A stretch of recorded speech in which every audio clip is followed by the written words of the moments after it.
अस्सलामुअलैकुम।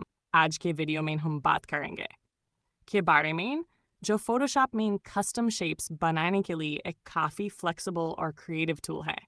Polygon tool को use करने के लिए फोटोशॉप के टूल बॉक्स से शेप टूल्स वाल ग्रुप में जाएं और वहाँ से पॉलीगॉन टूल सेलेक्ट करें। आप शॉर्टकट की ऊ भी यूज़ कर सकते हैं और फिर टॉप मेन्यू से पॉलीगॉन टूल चुनें। अब कैनवस पर क्लिक करें, ड्रैग करें, एक पॉलीगॉन शेप अपीयर हो जाएगी। आप टॉप ऑप्शंस बार में जाकर साइड्स की क्वांटिटी भी सेट कर सकते हैं, जैसे 3 साइड्स ट्रायंगल के लिए, 5 साइड्स पेंटागन के लिए और 6 साइड्स हेक्सागन के लिए।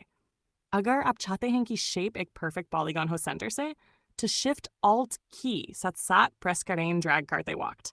टॉप बार में और भी ऑप्शंस मिलते हैं, जैसे स्टार शेप बनाना, चेक मार्क लगाएं स्टार ऑप्शन पे, या कॉर्नर रेडियस सेट करना ताकि शेप के एजेस राउंडेड हो जाएं।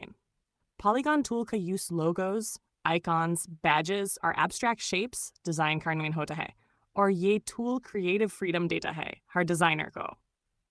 तो दोस्तन, पॉलीगॉन टूल से आप बना सकते हैं यूनिक और बैलेंस्ड जियोमेट्रिक शेप्स, वो भी बिल्कुल आसानी से।